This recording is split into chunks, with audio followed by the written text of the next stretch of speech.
Sering hilap nempatkan kunci motor atau keur nyarios ujug-ujug poho bade nyarios naonnya. Eta teh biasa kejadian di umur 30 genap nepikeun ka 45 tahun. Asa geus nini atanapi aki-aki. Ieu lain gejala pikun biasa. Ieu di dunia medis nyebutna teh brain fog atanapi pikiran anu lunak. Dumasar kanu panalungtikan ti Harvard Medical School, brain fog teh dina umur 30 genap nepikeun ka 45 tahun mindeng pakait jeung naikna hormon kortisol atanapi hormon stres. Jeung turuna kualitas sare. Dina umur sakieu beban hirup keur meujeuhna luhur.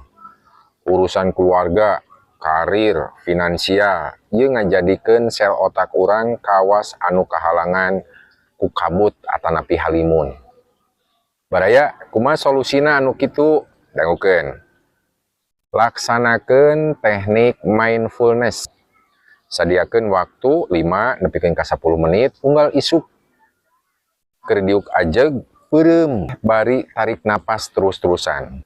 Sajaba ti eta, cokot kertas leutik atanapi buku diari biasakeun nulis anu daftar rek dilakukeun dina sapopoe.